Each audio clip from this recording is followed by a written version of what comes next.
Amazing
facts India సమర్పించు దానియేలు మరియు ప్రకటన గ్రంథ ప్రవచనములకు మిమ్మల్ని అందరినీ హృదయపూర్వకంగా ఆహ్వానిస్తున్నాను. పాపినైన నేను నా జీవితాన్ని పరిశుద్ధంగా మార్చటము ఎలా? మన అంశము పరిశుద్ధత మరియు దైవశక్తి. పవిత్రపరచబడటానికి దేవుడు మనకు అనుగ్రహిస్తున్న దైవశక్తిని గురించిన ఈ వర్తమానము, ఇందులో మనం నేర్చుకోవాల్సిన విషయములన్నీ కూడా ఈ చిన్న పుస్తకంలో మీ కొరకు ఉంచబడి ఉన్నవి.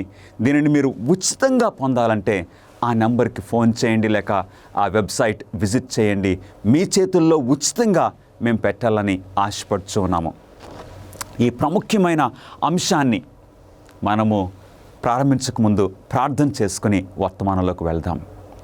మహాపరిశుద్ధుడైన మా ఘనమైన దేవా, ఈ సమయమందు మీ పరిశుద్ధాత్మను మాకు బోధకునిగా అనుగ్రహించమని, మా ప్రభువైన యేసుక్రీస్తు వారు మహింపరచబడినట్లు ఈ వర్తమానాన్ని నడిపించుకుని మహిం పొందమని యేసుక్రీస్తు నామములో అడిగి వేడుకొంచున్నాం తండ్రి, ఆమెన్. పరిశుద్ధత మరియు దైవశక్తి.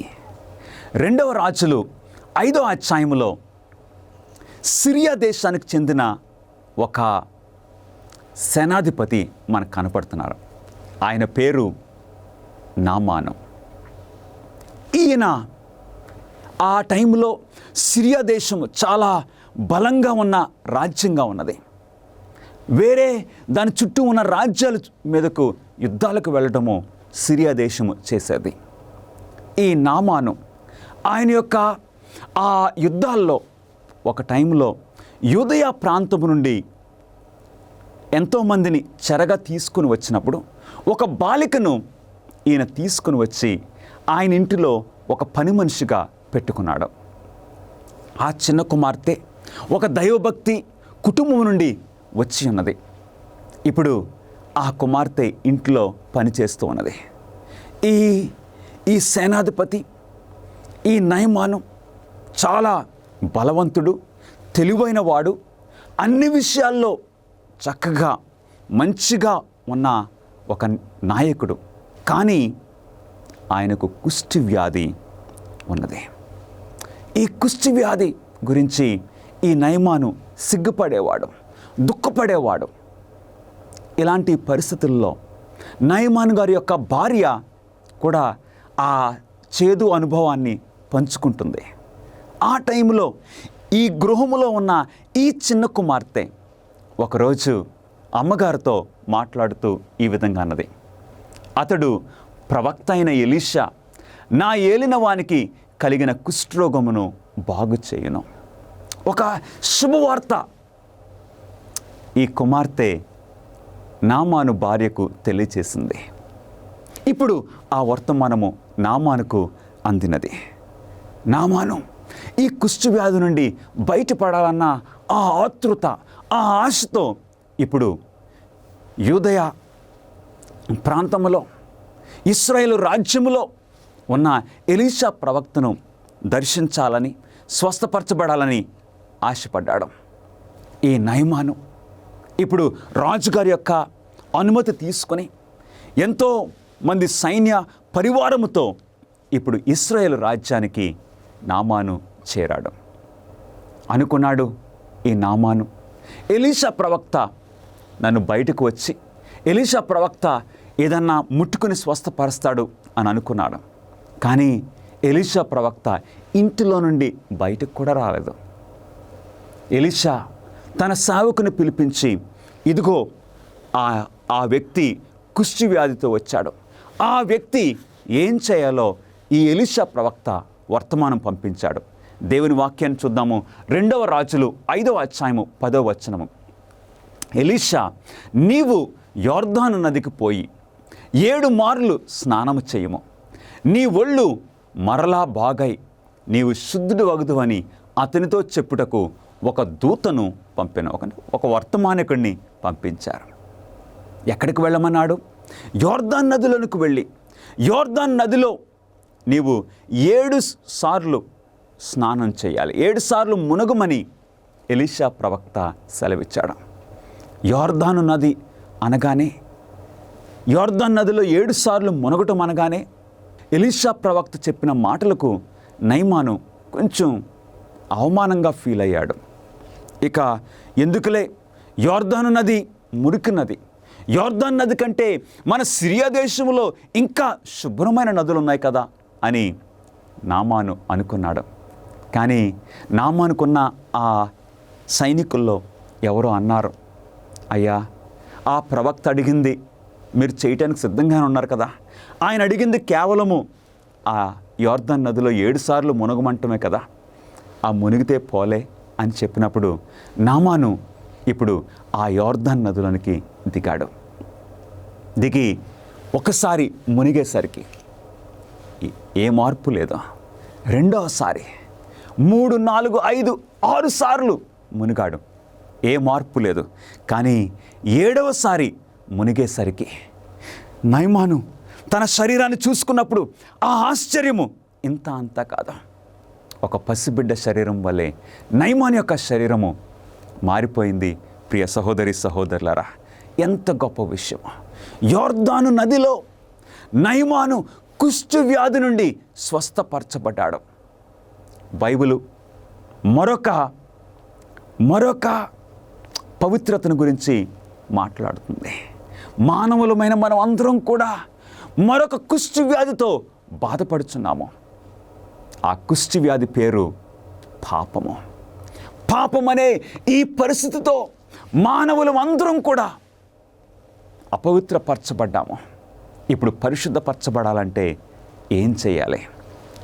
మొట్టమొదటి ప్రశ్న, ఏ క్రొత్త నిబంధన ప్రవక్త యొర్దాను నదిలో ప్రజలను కడిగెను?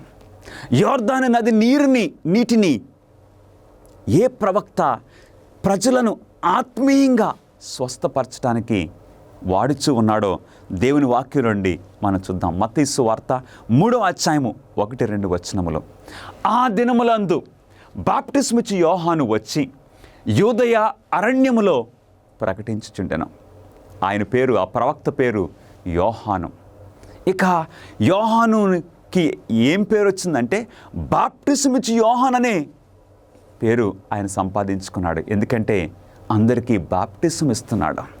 యొర్దాను నదిలో వారు పాపములు కడుక్కున్నట్లు యోహాను బోధిస్తున్నాడు, వారికి బాప్టిజము ఇస్తూ ఉన్నాడు. అసలు మత్తయి సువార్త గురించి మనం ఒకసారి ఆలోచించినట్లయితే మత్తయి సువార్త బాప్టిజంతో ప్రారంభిస్తుంది 3వ అధ్యాయంలో. అలాగే మత్తయి సువార్త బాప్టిజంతో అంతమవుతుంది. గమనిస్తున్నారా ప్రియులారా? అంటే ఈ బాప్టిజం అనే ఈ విషయము ఈ విషయము ఎంత ప్రాముఖ్యమైందో మనం గమనించవచ్చు. సువార్తలు, ప్రతి సువార్త కూడా యేసుక్రీస్తు వారి గురించి 4 సువార్తలు. ఈ 4 సువార్తలు కూడా యేసుక్రీస్తు వారి యొక్క బాప్టిజం గురించి మాట్లాడుతున్నారు. యోహాను యొర్దాను నదిలో బాప్టిజం ఇస్తుంటే మన ప్రభువైన యేసుక్రీస్తు వారు కూడా యొర్దాను నదిలోకి వెళ్ళి ఈ యోహాను చేత బాప్టిజం పొందారు. సువార్తల్లో మనం ఒక విషయం గమనించవచ్చు. ఈ 4 సువార్తల్లో 4 యేసుక్రీస్తు వారి యొక్క జననం గురించి మాట్లాడట్లేదు. ఉదాహరణకు మత్తయి, లూకా మాత్రమే యేసుక్రీస్తు వారి యొక్క జననం గురించి మాట్లాడుతున్నారు.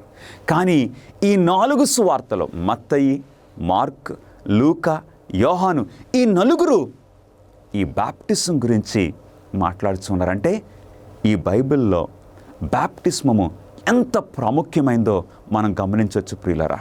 పరిశుద్ధత మరియు దైవశక్తి అనే అంశం గురించి మనం చూస్తూ ఉన్నాము. మత్తయి సువార్త 3:5-6 ఆ సమయమున యెరూషలేము వారును యూదయ వారందరూ యోర్దాను నది ప్రాంతముల వారందరూ అతని యొద్దకు వచ్చి తమ పాపములు ఒప్పుకొనుచు యోర్దాను నదిలో అతని చేత బాప్టిస్మము పొందుచుండిరి.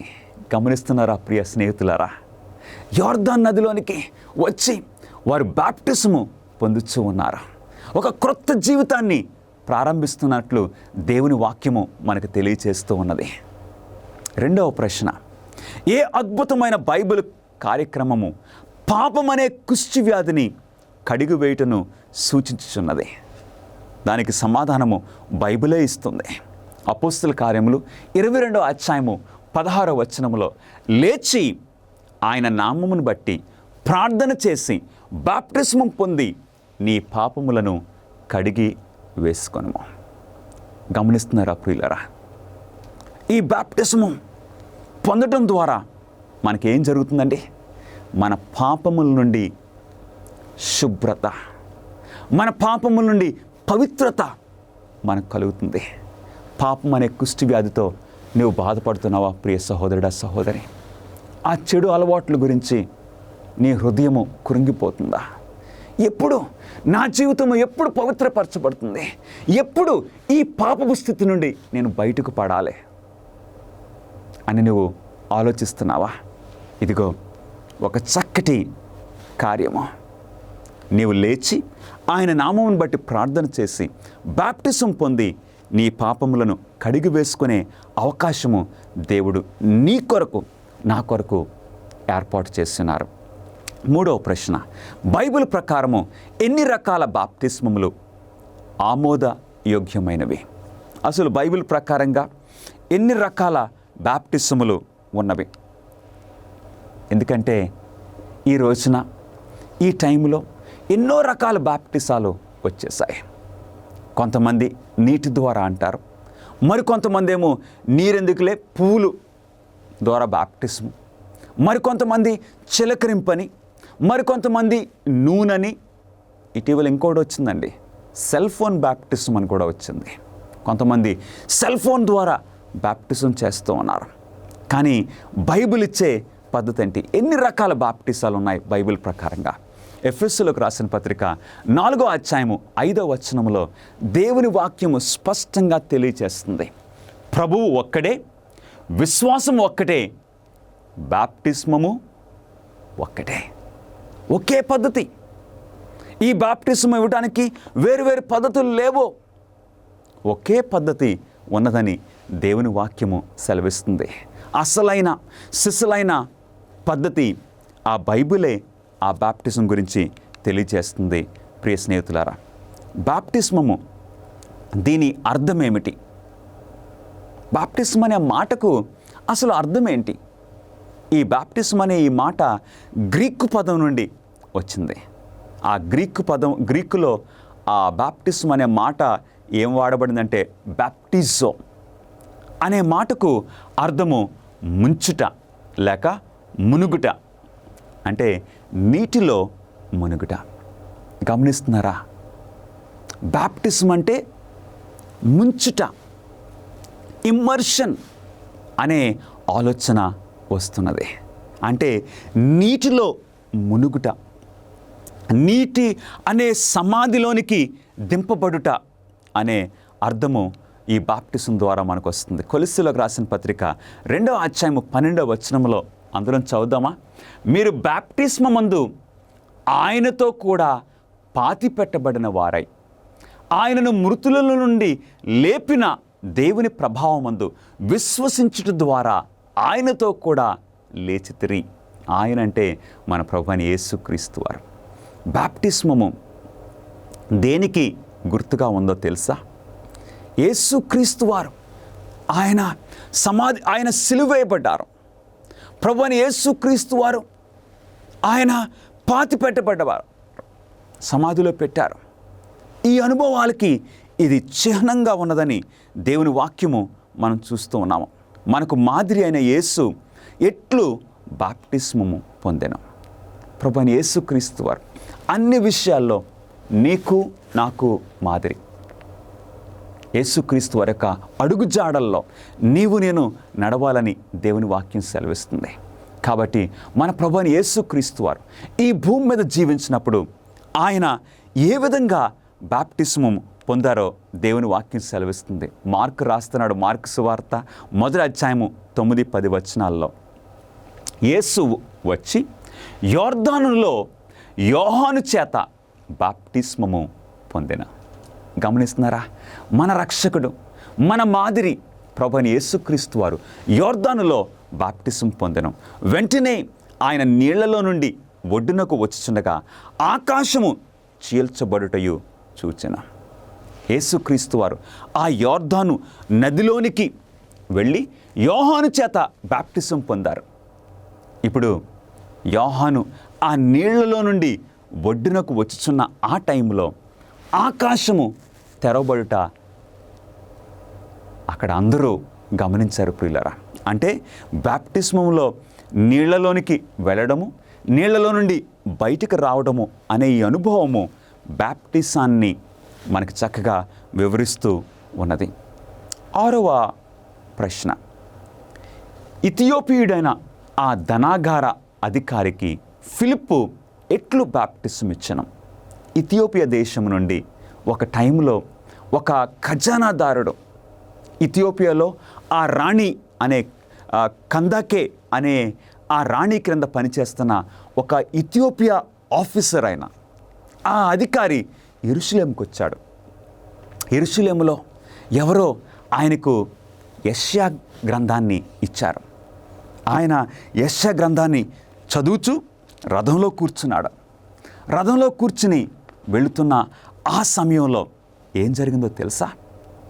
పరిశుద్ధాత్మ దేవుడు ఫిలిప్పును ప్రేరేపించి, ఇప్పుడు ఫిలిప్పు ఆ ఇథియోపియా అధికారి దగ్గరికి వెళ్ళాడు. వెళ్ళి ఆయన చదువుతున్నది ఆయనకు అర్థం కావడం లేదు. కాబట్టి ఫిలిప్పు అర్థమయ్యేలాగా బోధించాడు. దేవుని వాక్యం సెలవిస్తుంది. అపోస్తల కార్యములు 8వ అధ్యాయము 37వ వచనము, ఫిలిప్పు నపుంసకుడు ఇద్దరును నీళ్లలోనికి దిగిరి. అంతటా ఫిలిప్పు అతనికి బాప్టిజం ఇచ్చెను. ఏం జరిగింది? చక్కగా ఫిలిప్పు ఈ అధికారి వారు ఈ విధంగా యేసుక్రీస్తు వారి గురించి మాట్లాడుకున్నప్పుడు ఆ ఇథియోపియా నుండి వచ్చిన అధికారి అడుగుతున్నాడు, అదిగో నీళ్లు, బాప్టిజం ఇవ్వడానికి నీకేమైనా ఆటంకము అనగానే ఫిలిప్పు అంగీకరించాడు. బాప్టిజం తీసుకోవాలని ఈ ఇథియోపియా నుండి వచ్చిన ఈ అధికారికి ఆశ కలిగింది, పరిశుద్ధాత్మ ప్రేరేపణ కలిగింది. అప్పుడు ఏం చేశారండి? ఫిలిప్పు నపుంసకుడు ఇద్దరును నీళ్లలోనికి దిగారు. అంతటా ఫిలిప్పు అతనికి బాప్టిజం ఇచ్చెను. గమనిస్తున్నారా? ఈ వాక్యము ప్రకారంగా వారు నీళ్లలోనికి దిగటము చిలకరింపు కాదు. చిలకరింపు అయితే ఆ బండిలోనే ఆ రథం మీదే 4 చుక్కలు చల్లేసేయచ్చు, ఎందుకంటే నీళ్లు ఉంటాయి అధికారి దగ్గర. కానీ వారు దిగారు, ఆ నీళ్లలోనికి దిగారు. వారు నీళ్లలో నుండి వెడలి వచ్చినప్పుడు ప్రభు ఆత్మ ఫిలిప్పును కొనిపోయాను. హల్లెలూయా! గమనిస్తున్నారా ప్రియులారా? ఈ ఇథియోపియా నుండి వచ్చిన ఈ అధికారి ఆ నీళ్లలో బాప్టిజము తీసుకున్నాడు. ఇక బాప్టిజం పొంది ఆ క్రొత్త జీవితము, ఆ అనుభవం పొంది ఇప్పుడు ఈ ఇథియోపియా నుండి వచ్చిన ఈ అధికారి ఆనందిస్తూ దేవుని స్తుతిస్తూ ఇథియోపియా దేశానికి వెళ్ళిపోయినట్లు దేవుని వాక్యము మనకి తెలియజేస్తుంది. బాప్టిస్మం ద్వారా ఏ ఇతర సత్యములు సాదృశ్యంగా ఇవ్వబడినవి? అవును, ఈ బాప్టిస్మము ద్వారా ఏ ప్రాముఖ్యమైన సత్యాలు సాదృశ్యంగా చిహ్నంగా ఇవ్వబడ్డాయి? రోమీలకు రాసిన పత్రిక 6వ అధ్యాయము 4వ వచనములో మనం చూసినట్లయితే, మనము బాప్టిజం వలన మరణములో పాలు పొందుటకై ఆయనతో కూడా పాతి పెట్టబడితిమి. ఈ బాప్టిజం అనేది మన ప్రభు అయిన యేసుక్రీస్తు వారి యొక్క శిలువ మరణానికి గుర్తుగా ఉంది. మన ప్రభు అయిన యేసుక్రీస్తు వారు శిలువ వేయబడి ఉన్నారు. నీ నిమిత్తము, నా నిమిత్తము, నీ పాపములను బట్టి, నా పాపములను బట్టి ప్రభు అయిన యేసుక్రీస్తు వారు శిలువ వేయబడి ఉన్నారు. ఇప్పుడు దేవుని వాక్యం సెలవిస్తుంది, కాబట్టి తండ్రి మహిమ వలన క్రీస్తు మృతులలో నుండి ఎలాగూ లేపబడినో అలాగే మనమును నూతన జీవము పొందిన వారమై నడుచుకున్నట్లు. ఈ బాప్టిస్మము ప్రాముఖ్యంగా 3 విషయాలకి గుర్తుగా ఉన్నది. ఒకటి, యేసుక్రీస్తు వారి యొక్క శిలువ మరణానికి. అవును, యేసుక్రీస్తు వారు శిలువ వేయబడినట్లుగా నీవు నేను మన పాప జీవితాలకి మనము శిలువ వేయబడుతున్నాము. మన పాత జీవితాన్ని ఇక శిలువకు కొట్టివేస్తున్నా. ఈ జీవితాన్ని నేను విడిచిపెడుతున్నాను. యేసుక్రీస్తు వారి యొక్క శిలువ మరణానికి బాప్టిస్మము గుర్తుగా ఉన్నది. రెండవది, ప్రభువైన యేసుక్రీస్తు వారు శిలువ వేయబడిన తర్వాత ఆయనను సమాధిలో పాతిపెట్టారు. బరియల్, పాతిపెట్టబట్టం. ఇప్పుడు మనం ఏం చేస్తున్నాం? మన పాత జీవితాన్ని నేను విడిచిపెడుతున్నాను, ఇక ఈ పాత జీవితం నాకొద్దు అని ఇప్పుడు బాప్టిజం తీసుకునే వ్యక్తి ఆ నీళ్లలో ప్రవేశిస్తున్నాడు. నీళ్లలో ప్రవేశిస్తుంది అంటే ఈ నీరు ఇప్పుడు ఒక సమాధిలాగా ఉన్నాయి. ఇక ఈ నీటి సమాధిలో మన పాత జీవితము పాతి పెట్టబడుతుంది. హల్లెలూయా. ఇప్పుడు 3వ విషయము, యేసుక్రీస్తు వారు సిలువ వేయబట్టము, సమాధిలో పాతి పెట్టబట్టం.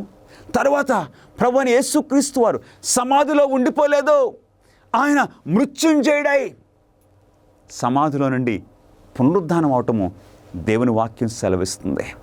మన ప్రభువైన యేసుక్రీస్తు వారు సమాధిలో నుండి ఇప్పుడు క్రొత్త జీవితము, పునరుద్ధానముతో ఆయన బయటకు వచ్చినట్లు మనం కూడా మన పాప జీవితానికి సిలువ వేయబడి ఇప్పుడు మన పాత జీవితాన్ని ఆ నీటి సమాధిలో పాతిపెట్టి ఇప్పుడు క్రొత్త జీవితం జీవించడానికి ఇప్పుడు ఆ నీటి సమాధిలో నుండి మనం బయటకు వస్తున్నాం. ప్రియులరా, గమనిస్తున్నారా?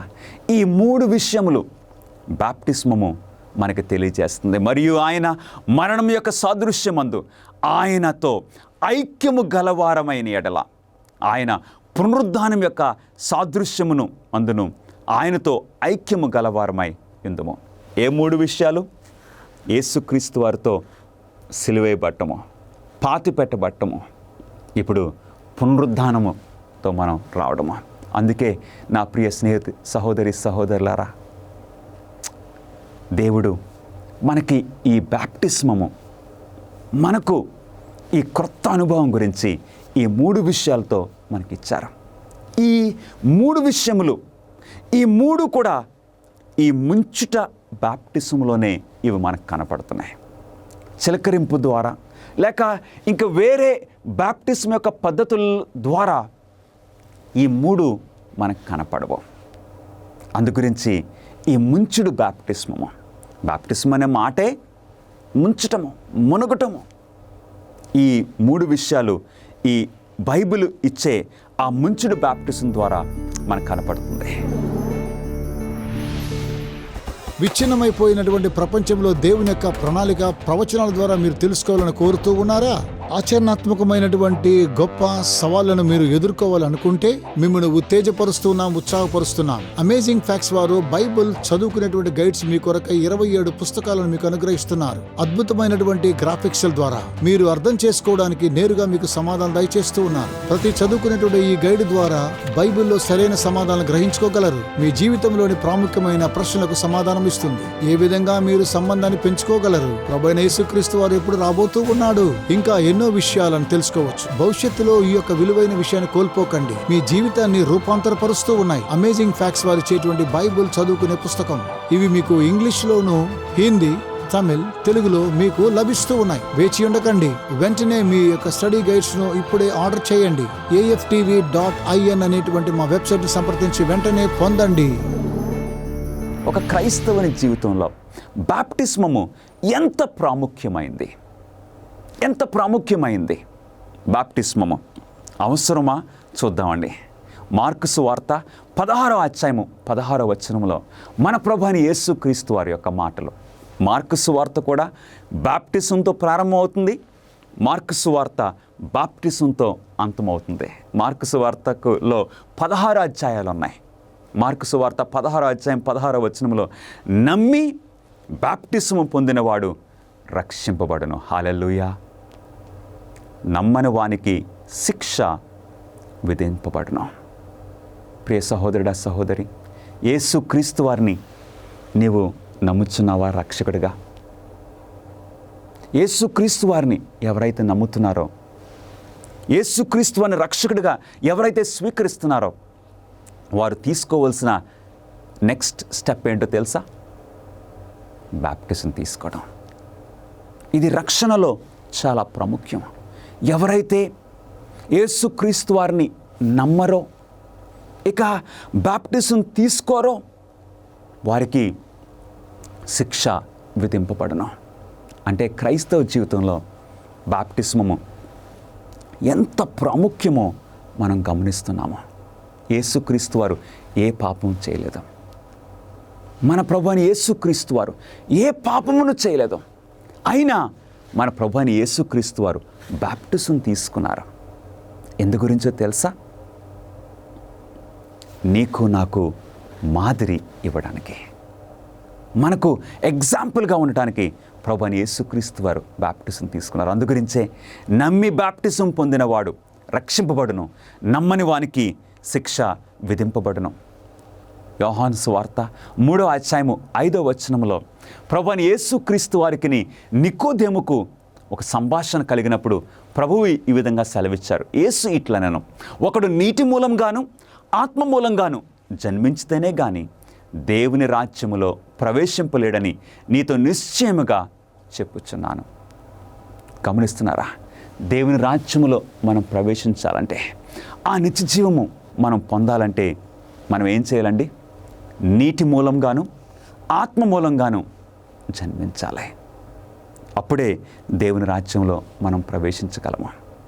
చాలా ఆశ్చర్యం ప్రియులారా. ఏ ఆశీర్వాద వేడుకను బాప్టిజంతో పోల్చవచ్చు. మన జీవితాల్లో ఎన్నో చక్కటి సంఘటనలు మనకు ఉంటాయి. సంతోషకరమైన స్మృతులను, మనకి జ్ఞాపకాలను తీసుకుని వస్తాయి. ఈ బాప్టిజము దేనితో పోల్చబడిందో మనం చూద్దాం. గలతీయులకు రాసిన పత్రిక 3వ అధ్యాయము 27వ వచనంలో క్రీస్తులోనికి బాప్టిజం పొందిన మీరందరూ క్రీస్తును ధరించుకొని ఉన్నారు. అవును, ఇది ఒక చక్కటి వివాహానికి సంబంధించిన ఈ వేడుకను మనకు జ్ఞాపకం చేస్తుంది. మన భారతదేశంలోనేంటి, ఈ ప్రపంచంలో మనం చూస్తే ఒక యవనస్తుడు, ఒక యవనస్తురాలు వారు ఒకరినొకరు ఇష్టపడ్డారు, ప్రేమించుకున్నారు. ఇప్పుడు వారు వివాహం చేసుకున్న ఆ టైంలో ఏం జరుగుతుంది? దేవుని సేవకులు వారిని వివాహంలో జతపరిచిన తర్వాత ఆ స్త్రీ ఇప్పుడు భర్త యొక్క పేరును ధరిస్తుంది. గమనిస్తున్నారా ప్రియులరా? భర్త యొక్క పేరును ధరిస్తుంది. అట్లాగా యేసుక్రీస్తులోనికి బాప్టిజం పొందిన మనమందరం కూడా క్రీస్తును ధరించుకొని ఉన్నాము. అందుకే క్రైస్తవులమని పిలువబడుచున్నాము. ఇక జీవించువాడను నేను కాదు, క్రీస్తే నా యందు జీవించున్నాడని భక్తుడైన పౌలు గారు సెలవిస్తున్నారు. అవును ప్రియులరా, బాప్టిజం తీసుకోవడం ద్వారా ఒక క్రొత్త ప్రారంభము నీ జీవితంలో, నా జీవితంలో మనం చేసుకోవచ్చు. ఇప్పుడు యేసుక్రీస్తు వారిని అంగీకరించిన మనము, యేసుక్రీస్తు వారితో ఈ చక్కటి ఆత్మీయ సంబంధము ప్రారంభమైన మనము క్రీస్తులో ముందుకు కొనసాగవచ్చు. 10వ ప్రశ్న, తాను పరలోకమునకు ఎక్కిపోవుటకు ముందు యేసు తన ప్రజలకు ఏ ఆజ్ఞ ఇచ్చెను? యేసుక్రీస్తు వారు పరలోకానికి ఆరోహణమై వెళ్ళకముందు ఆయన శిష్యులందరికీ ఏమి వాగ్దానం చేశారు, ఏమి ఆజ్ఞ ఇచ్చారు? మత్తయి సువార్త 28వ అధ్యాయము 19వ వచనంలో ప్రభువైన యేసుక్రీస్తు వారి మాటలు మనమందరం చదువుదామా? కాబట్టి మీరు వెళ్ళి సమస్త జనులను శిష్యులుగా చేయుడి, తండ్రి యొక్కయు కుమారుని యొక్కయు పరిశుద్ధాత్మ యొక్కయు నామములోనికి వారికి బాప్టిజం ఇచ్చుచు ప్రభువు సెలవిచ్చారు. మీరు వారికి శిష్యులుగా చేయండి. ఎలాగ శిష్యులుగా చేయాలి? తండ్రి యొక్కయు కుమారుని యొక్కయు పరిశుద్ధాత్మ నామంలోనికి బాప్టిజం ఇవ్వమని ప్రభువు సెలవిచ్చారు. అందుగురించే ఈ సువార్త నా ప్రియ సహోదరుడా సహోదరి, యేసుక్రీస్తు వారిని అనేక మంది అంగీకరిస్తూ ఉన్నారు. అనేక మంది ఈ బైబిల్ చదువుతూ ఉన్నారు, క్రీస్తును ధరిస్తున్నారు, క్రీస్తులో దేవుని యొక్క సంఘంలో భాగమవుతున్నారు. ప్రత్యేకంగా ఈ చివరి దినాల్లో యేసుక్రీస్తు వారిని అంగీకరించి అనేక మంది దేవుని యొక్క శేషముగా ఆ శేషించబడిన ఆ జనసమూహంలో ఇప్పుడు చేరుతూ ఉన్నారు. నీ సంగతి ఏంటి ప్రియ సహోదరుడా సహోదరి? ప్రభువైన యేసుక్రీస్తు వారు పిలుస్తున్నారు. ఆయన శిష్యుడిగా, ఆయన బిడ్డగా క్రీస్తులో నువ్వు ఎదగాలని, క్రీస్తులో నువ్వు ప్రత్యేకించబడాలని దేవుడు ఇష్టపడుతూ ఉన్నారు. తర్వాత ప్రశ్న, బాప్టిజం యొక్క అన్ని నకిలీ రూపాలు ఎక్కడి నుండి పుట్టుకొచ్చాయి? ఈ రోజున వేరు బాప్టిజం పద్ధతులు వచ్చేసినవి మనం చూసాం. కొంతమంది ఏమో నూనెతో, కొంతమంది చిలకరింపు, మరికొంతమంది ఏమో ఒక జెండా కింద నడిస్తే బాప్టిజం తీసుకున్నట్లు, కొంతమంది ఏమో నీళ్ళెందుకు, నూనె ఎందుకు, ఇవన్నీ ఎందుకు, చక్కగా ఈ గులాబీ ఆ పువ్వులతో నేను బాప్టిజం తీసుకుంటానని వేరు పద్ధతులు. ఈ నకిలీ పద్ధతులన్నీ ఎక్కడి నుండి పుట్టుకొచ్చినవి? దేవుని యొక్క వాక్యము సమాధానం ఇస్తుంది. మార్కు సువార్త 7వ అధ్యాయము 8వ వచనము, మీరు దేవుని ఆజ్ఞను విడిచిపెట్టి మనుష్యుల పారంపర్యాచారమును గైకొనుచున్నారు. యేసుక్రీస్తు వారు సెలవిస్తున్నారు. దేవుని ఆజ్ఞను, దేవుడు స్పష్టంగా తెలియజేసిన దానిని విడిచిపెట్టి ఈ సాంప్రదాయాలను మీరు ఎందుకు పాటిస్తున్నారు అని యేసుక్రీస్తు వారు అడుగుచూ ఉన్నారు.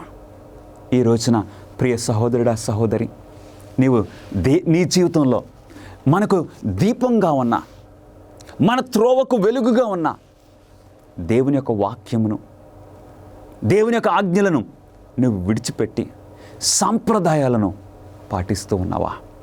ప్రభువైన యేసుక్రీస్తు వారు నన్ను పిలుస్తూ ఉన్నారు. ఈ నకిలీ పద్ధతులు, ఈ నకిలీ రూపాలు అన్నీ ఎలాగొచ్చినాయో తెలుసా?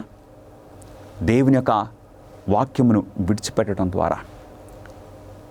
క్రీస్తు శకము 1311వ సంవత్సరంలో కౌన్సిల్ ఆఫ్ రవెన్నా అనే ఈ కౌన్సిల్ తర్వాత ఏం జరిగిందో తెలుసండి? బాప్టిస్మము నియమములో నీటి చిలకరింపు మరియు నీరు తలపై పోసే ఆచారములు నీటిలో ముంచి లేపే బైబిల్ బాప్టిజంతో సమానంగా చెల్లుబాటు అయ్యేలా అధికారంగా ఆమోదించబడ్డాయి.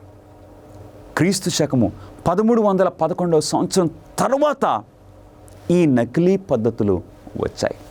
ఇటీవల నేను రోమ్ పట్టణం దర్శించినప్పుడు రోమ్ పట్టణంలో ఒక పెద్ద బాప్టిజం ఇచ్చే ఆ బాప్టిస్ట్రీ చూసాం. అంటే పెద్ద రోమన్ క్యాథలిక్ చర్చిల్లో కూడా బాప్టిజం ఇవ్వడానికి చిలకరింపు కాదు, ఆ ముంచుడు బాప్టిజం పాటించేవారు. కానీ సరిగ్గా క్రీస్తు శకము 1311వ సంవత్సరంలో ఆ కౌన్సిల్ ఆఫ్ రవీనా తర్వాత ఈ బైబిల్ పద్ధతిని ప్రక్కన పెట్టి మనుషుల సాంప్రదాయాల ప్రకారంగా నీరు చిలకరింపు, నీరు పైనుండి పోసే ఆ పద్ధతిని పాటించడం మొదలుపెట్టారు. దేవుని యొక్క వాక్యము మనకు తెలియజేస్తుంది ప్రియులరా, మనము ఏ పద్ధతులను పాటిస్తాము? నీవు ఏ పద్ధతిలో బాప్టిజం తీసుకోవాలని ఆశపడుతున్నావు? దేవుడు స్థాపించిన పద్ధతిలోనా, లేక మనుషులు స్థాపించిన పద్ధతిలోనా? మనుషులు కల్పించిన పద్ధతులతో దేవుని సత్యమును నిరర్ధకము చేయువారి గురించి బైబిలు ఏమి చెప్పుచున్నది? మత్తయి సువార్త 15వ అధ్యాయము 9వ వచనంలో మనుషులు కల్పించిన పద్ధతులు దైవోపదేశములని బోధించుచు వారు నన్ను వ్యర్థముగా ఆరాధించుచున్నారని ప్రభువైన యేసుక్రీస్తు వారు సెలవిస్తున్నారు. ఈ రోజున నీ పరిస్థితి ఏంటి ప్రియ సహోదరుడా, సహోదరి? యేసుక్రీస్తు వారి మాటలు మనందరికీ వర్తిస్తున్నాయి. నీవు మనుషులు కల్పించిన పద్ధతులు దేవుని దైవోపదేశములాగా నువ్వు పాటిస్తున్నావా, లేక దేవుని పద్ధతులు నువ్వు పాటిస్తూ ఉన్నావా? ఎవరైతే మనుషులు కల్పించిన పద్ధతులను పాటిస్తారో ప్రభువైన యేసుక్రీస్తు వారు అంటున్నారు, వారు నన్ను వ్యర్థముగా ఆరాధించుచున్నారు. అంటే అట్టి ఆరాధనను మన ప్రభువైన యేసుక్రీస్తు వారు అంగీకరించలేరు. కయ్యను జీవితంలో మనం చూడొచ్చు. కయ్యను దేవుని పద్ధతిలో ఆరాధించలేదు కాబట్టి దేవుడు కయ్యను ఆరాధనను స్వీకరించలేకపోయారు. కయ్యను దేవుని వ్యర్థంగా ఆరాధించినట్లు దేవుని వాక్యం సెలవిస్తుంది. గలతీయులకు రాసిన పత్రిక 1వ అధ్యాయము 8వ వచనంలో, మేము మీకు ప్రకటించిన సువార్త గాక మరి ఒక సువార్తను మేమైనను పరలోకము నుండి వచ్చిన ఒక దూత అయినను మీకు ప్రకటించిన ఎడల అతడు శాపగ్రస్తుడవును గాక. ఇక్కడ పౌలు గారు రాస్తున్నారు, మేము ప్రకటించిన సువార్త తప్ప ఇంకెవరైనా సరే, పరలోకం నుండి ఒక దూత వచ్చినా సరే మీరు వినటానికి వీరలేదు. అంటే మన బోధలన్నీ, మన నమ్మకములన్నీ ఎక్కడి నుండి రావాలండి? బైబిల్ ప్రకారంగా ఉండాలి. బైబిల్కి వ్యతిరేకంగా ఉంటే మనకు అరుణోదయము లేదని, అట్టివారు శాపగ్రస్తులని దేవుని వాక్యం సెలవిస్తుంది. కానీ పరిశుద్ధాత్మ బాప్టిస్మము నీటిలో ముంచి లేపే పద్ధతి ద్వారా ఇచ్చే బాప్టిస్ము స్థానమును భర్తీ చేయదా? ఈ ప్రశ్న ఏంటంటే, చాలామంది మేము ఇదిగో పరిశుద్ధాత్మ ద్వారా బాప్టిజం తీసుకున్నాం, అంటే పరిశుద్ధాత్మను పొందాము, ఇప్పుడు మరి నీటి ద్వారా కూడా బాప్టిజం తీసుకోవాలా, అవసరం లేదా? దేవుని వాక్యము ఏమి సెలవిస్తుంది? అపోస్తుల కార్యములు 2వ అధ్యాయము 38వ వచనము అందరం చదువుదామండి. పేతురు, మీరు మారు మనసు పొంది పాప క్షమాపణ నిమిత్తము ప్రతివాడు యేసుక్రీస్తు నామమున బాప్టిస్మం పొందిడి. గమనిస్తున్నారా?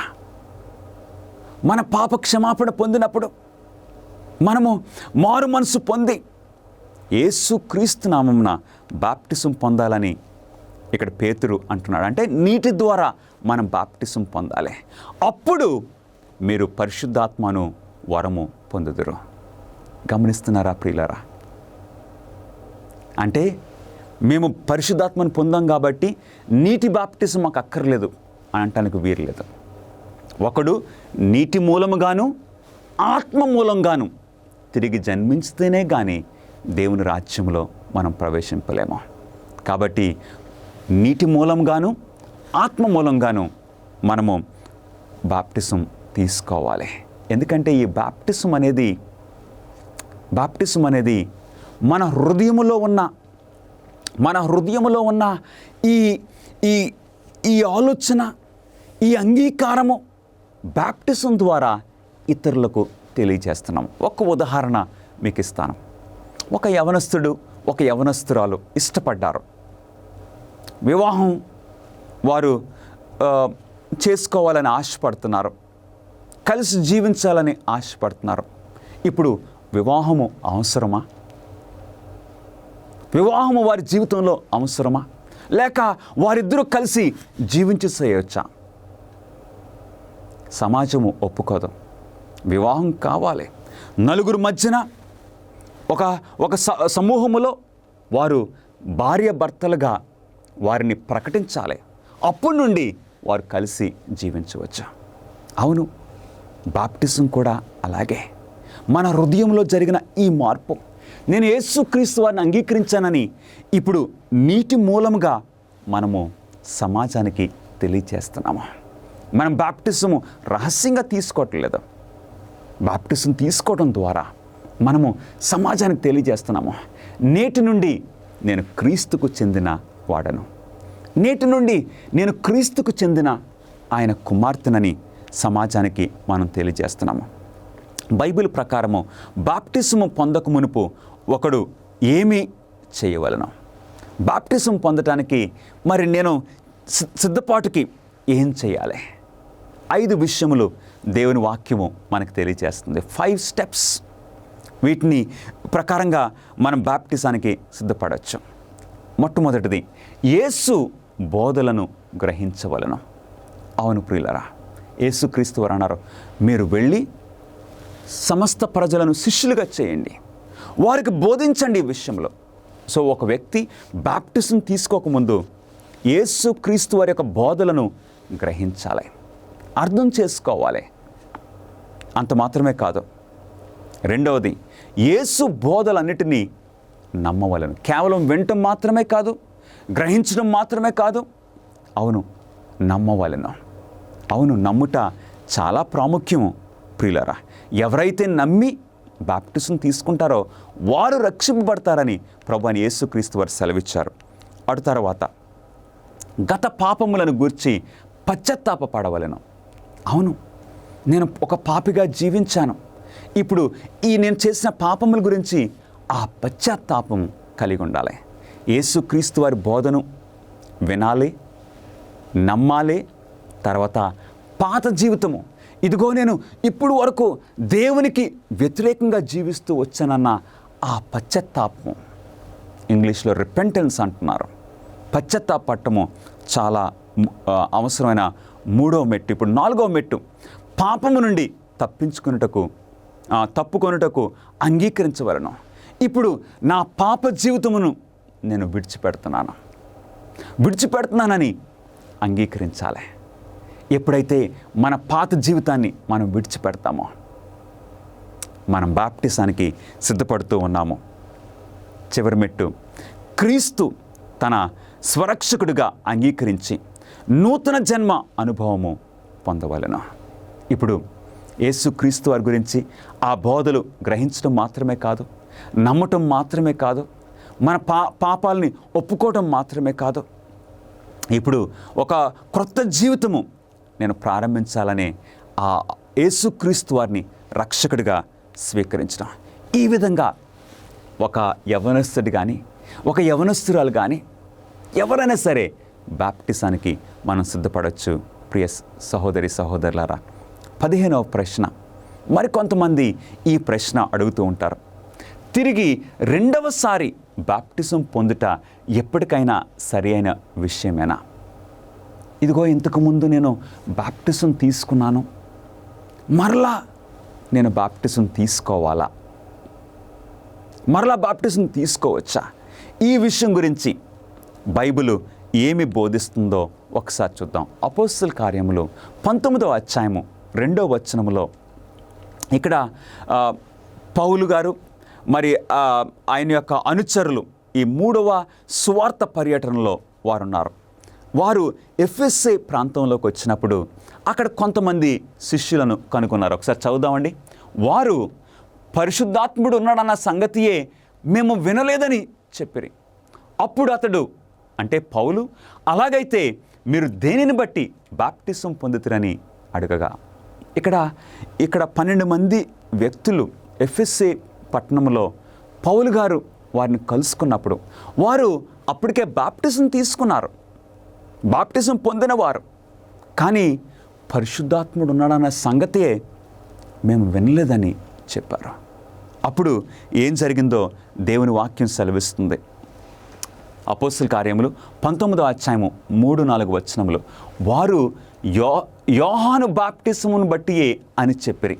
అందుకు పౌలు, యోహాను తన వెనక వచ్చు వాని యందు అనగా యేసునందు విశ్వాసం ఉంచవాలని ప్రజలతో చెప్పుచు మారు మనసు విషయమైన బాప్టిజం ఇచ్చినని చెప్పాను. అవును ప్రియులరా, ఆ 12 మంది సహోదరులు, మేము యోహాను బాప్టిజం పొందాము, పరిశుద్ధాత్ముడిని సంగతే మాకు తెలియదు అన్నప్పుడు అప్పుడు పౌలు గారు వారికి బోధించారు.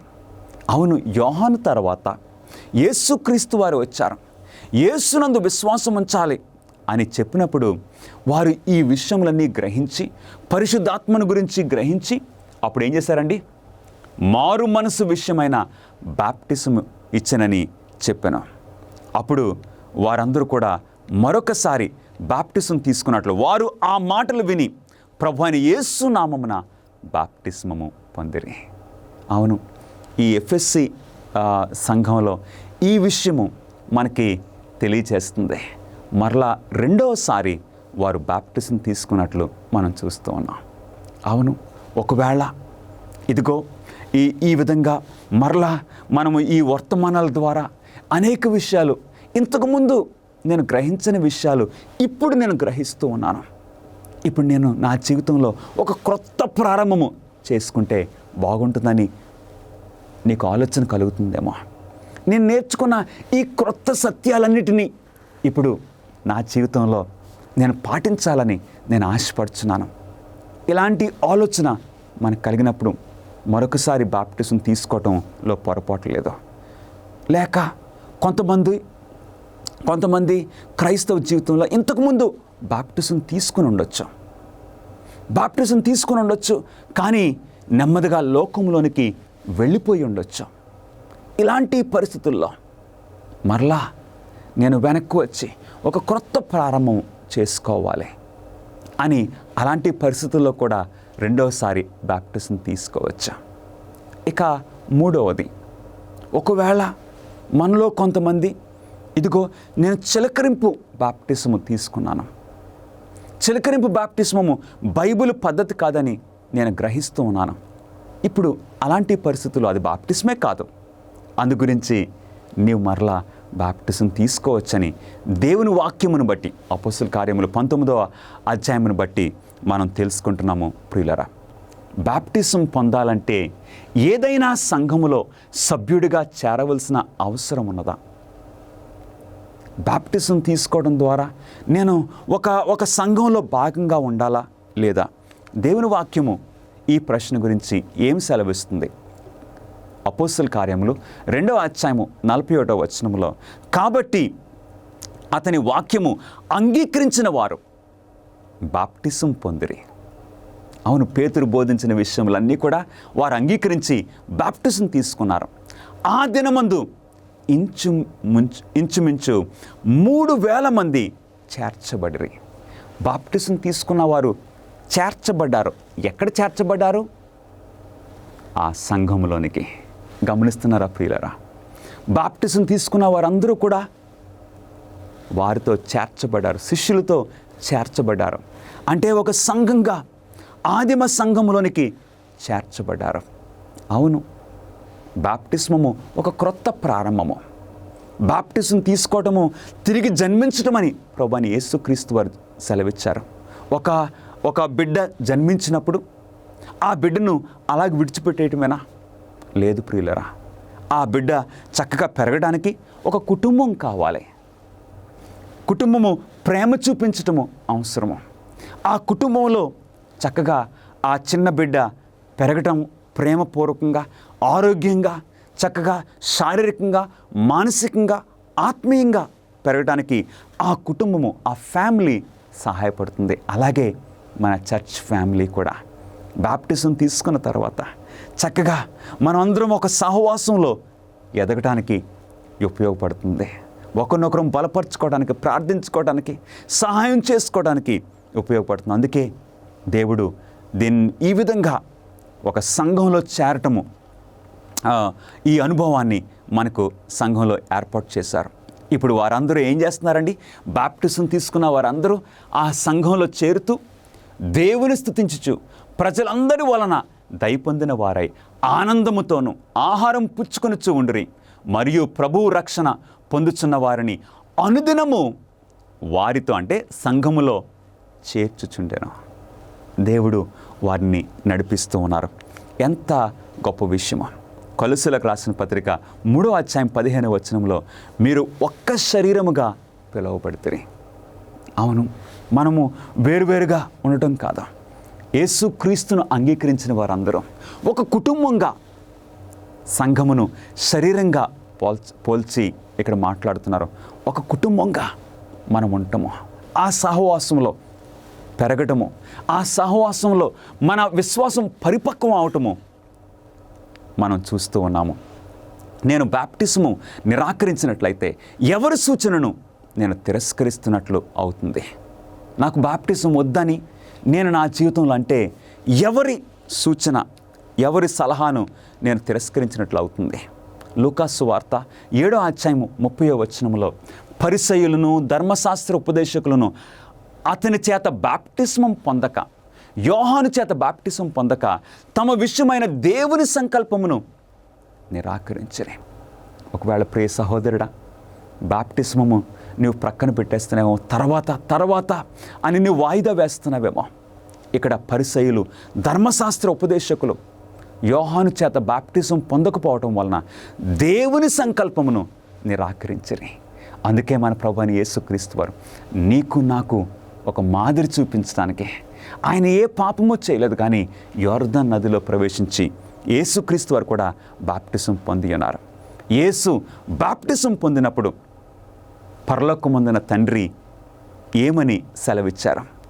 మార్కు సువార్త 1వ అధ్యాయం 9వ వచనం సెలవిస్తుంది, ఆ దినములలో యేసు గలిలయలోని నజరేతు నుండి వచ్చి యోర్దానులో యోహాను చేత బాప్టిజం పొందినాం. అప్పుడు ఏం జరిగిందో తెలుసా? మన ప్రభువైన యేసుక్రీస్తు వారు బాప్టిజం పొందినప్పుడు పరలోకం నుండి ఒక స్వరం వినపడింది, మరియు నీవు నా ప్రియ కుమారుడవు, నీ యందు నేను ఆనందించుచున్నానని ఒక శబ్దము ఆకాశము నుండి వచ్చెను. ఎంత సంతోషకరమైన విషయం! ప్రభువైన యేసుక్రీస్తు వారు బాప్టిజం తీసుకున్నప్పుడు ఆకాశం తెరవబడింది. పరలోకము నుండి ప్రభు తండ్రి ఏమంటున్నారండి? నీవు నా ప్రియ కుమారుడవు, నీ యందు నేను ఆనందించుచున్నాను. అవును ప్రియ సహోదరుడా, సహోదరి, మనం బాప్టిజం తీసుకున్నప్పుడు పరలోకములో ఎంతో ఆనందము, ఎంతో సంతోషము.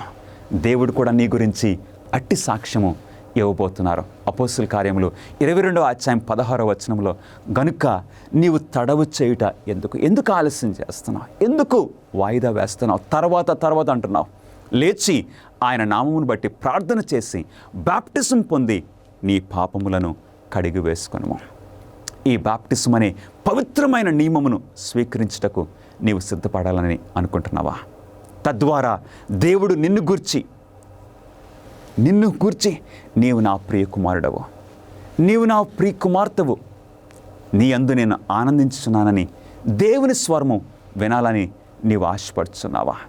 నీ స్పందన ఏంటి? ప్రియ సహోదరుడా, సహోదరి, ప్రార్థన చేసుకుందా.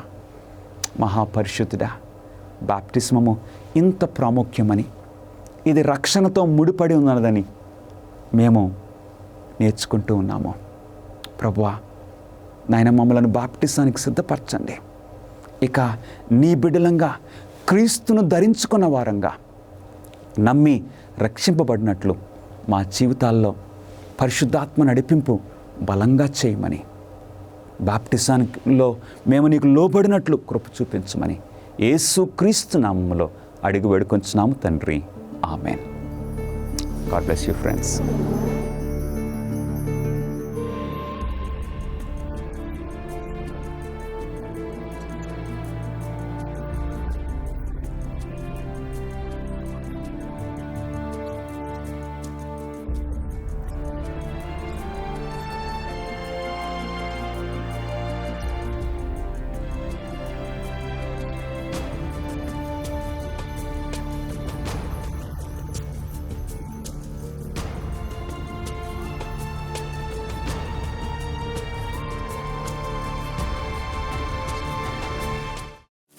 చెట్లు అందమైనవి మరియు చెట్టుగా తయారవడానికి అవసరమైన ప్రతిదీ ఒక చిన్న విత్తనం లోపల నుండి వస్తుందంటే ఆశ్చర్యంగా అనిపిస్తుంది కదా. ఎందుకంటే అద్భుతం ఏంటో తెలుసా?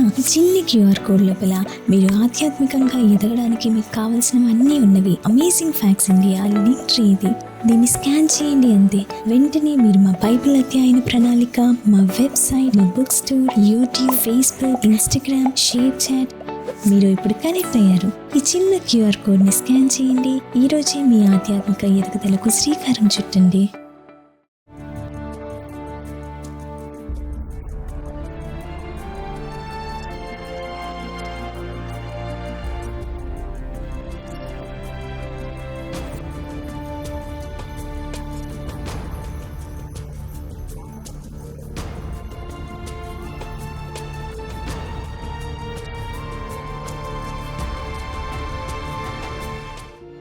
అమేజింగ్ ఫ్యాక్ట్స్ నన్ను ఎంతగానో ప్రభావితం చేసింది. దేవునికి స్తోత్రం. అమేజింగ్ ఫ్యాక్ట్స్ బట్టి అమేజింగ్ ఫ్యాక్ట్స్ నిజానికి నా జీవితంలో గొప్ప మార్పు తెచ్చింది. ఇంతవరకు చూపిన ప్రభావం అమేజింగ్ ఫ్యాక్ట్స్ నిజం. ఈ రోజు నేను ఈ స్థితిలో చాలా ఉండడానికి మంచిగా అనిపించింది. నేను బైబిల్ చదవడం ప్రారంభించాను. నేను సెవెంత్ డే అడ్వెంటిస్ట్ జీవితంలో ఇంకో ఏదో ఉండాలని దేవుడే దీన్ని జరిగిస్తున్నాడు. ఈ వాక్యం చాలా క్రీస్తు అడుగుజాడలను అనుసరించడం ఎంతైనా మంచిది. అమేజింగ్ ఫ్యాక్ట్స్ 55 సంవత్సరాలకు పైగా దేవుని సువార్తను ప్రపంచ నలుమూలలా ప్రకటిస్తూ ఉన్నది. అప్పుడు టీవీలో ఒక మినిస్ట్రీ పేరు కనిపించింది, అమేజింగ్ ఫ్యాక్ట్స్ అని. నేను చాలా మంది పాస్టర్ల ప్రసంగాలు విన్నాను, కానీ ఈయన చెప్పేది వినడం అదే మొదటిసారి. నేను ఏదో విన్నాను, వెంటనే నా బైబిల్ తీసుకున్నాను. అరే, నేను ఇంతవరకు ఇది వినలేదే, బైబిల్లో ఎక్కడుందో చూద్దామని అనిపించింది. వాక్యం అయ్యేదాకా అక్కడి నుండి లేవలేదంటే నమ్మండి. నేను బైబిల్ పాఠాలు చదవడం ప్రారంభించాను. వీరిలో ప్రతి ఒక్కరూ తమ జీవితాల్లో మార్పును చూశారు, నాతో సహా. నా ప్రశ్న ఏంటంటే, నాకే ఎందుకు ఇలా జరుగుతుంది ప్రభువా అని. ప్రభు నా మొర విన్నాడు. ఒక నాన్నలా ఆయన నన్ను ఆదరించాడు. నేను సర్వం కోల్పోయాను. అప్పుడే నా జీవితంలో దేవుడు లేడని నేను గ్రహించాను. నేను ఒక బైబిల్ ప్రవచన సభకు వెళ్ళాను. ఈ వాక్యం చాలా శక్తివంతమైనది మరియు తిరస్కరించలేనిది. ఇది నిజంగా సత్యం, ఇది అద్భుతం అనుకుంటూ నేను ఇంటికి వెళ్ళిపోయాను. మరిన్ని అమేజింగ్ ఫ్యాక్ట్స్ వీడియోల కోసం మా యూట్యూబ్ ఛానల్ దర్శించండి. సబ్స్క్రైబ్ చేయడం మర్చిపోవద్దు.